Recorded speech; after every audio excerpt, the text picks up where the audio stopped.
So the course of time is really very much like the course of a ship in the ocean. Because here's the ship, you see, and it leaves behind it a wake.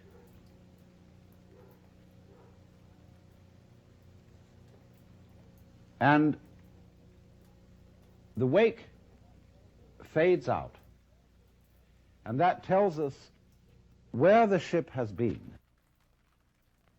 in just the same way as the past and our memory of the past tells us what we have done. But as we go back into the past, and we go back and back to prehistory, and we use all kinds of instruments and scientific methods for detecting what happened, we eventually reach a point where all record of the past fades away in just the same way as the wake of the ship.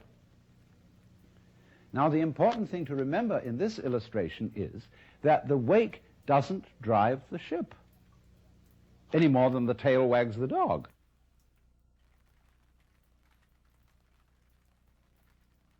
Supposing there's a neurotic, difficult child, and one school of thought used to say, well, bang him about, beat him up, and maybe he'll change. But then they said, oh no, that's not fair to the child to beat him up because it was his parents. They didn't bring him up properly. And so then they say, well, punish the parents. Well, the parents say, excuse me, but our parents were neurotic too, and they brought us up badly, so we couldn't help what we did. And so since the grandparents are dead, we can't get at them. And in any case, supposing we could, we would pass the whole blame back to Adam and Eve in the Garden of Eden. And they say they started all this mess. But then Eve would say, no, the serpent tempted me and I did eat, and it was the serpent's fault. Well, you know, when God, in the story of Genesis, asked Eve, didst thou eat the fruit of the tree whereof I told thee thou shouldst not eat? She said, oh, but the serpent tempted me, and I did eat. And God looked at the serpent, and the serpent didn't make any excuse. He probably winked. Because the serpent, being an angel, was wise enough to know where the present begins. So you see, if you insist on being moved, being determined by the past, that's your game. But the fact of the matter is, it all starts right now. But we like to establish a connectivity with the past, because that gives other people the impression that we're sane. If you ask me then, why am I talking? Well, I could say I'm making a living this way, or I have a message that I want to get across to you. But that is not the reason. I'm talking for the same reason that birds sing, and for the same reason that the stars shine. I dig it. Why do you dig it? Well, I could go on answering all sorts of questions about human motivation and psychology, but they wouldn't explain a thing, because explaining things by the past is really a refusal to explain them at all. All you're doing is postponing the explanation. You're putting it back and back and back and back, and that explains nothing.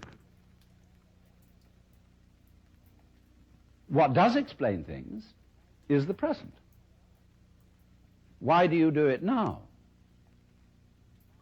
Now, this is a slight cheat, because that doesn't explain it either. Because what happens now, just as the sound comes out of silence, all this comes out of nowhere. This is in connection with what I explained to you in another talk about the power of nothingness. All life suddenly emerges out of space, bang, right now.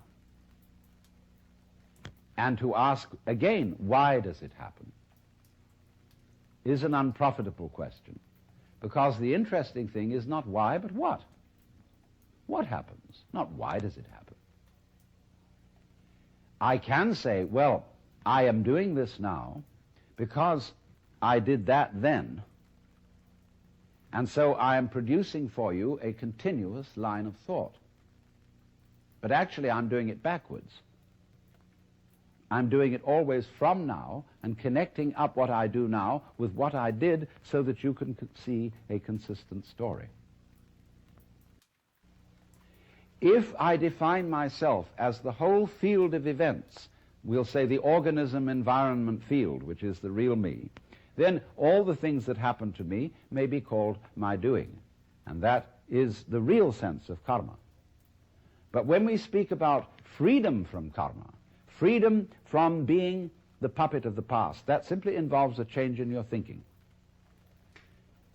It involves, in other words, you're getting rid of the habit of thought whereby you define yourself as the result of what has gone before, and instead get into the more plausible and more reasonable habit of thought, in terms of which you don't define yourself in terms of what you've done before, but in terms of what you're doing now.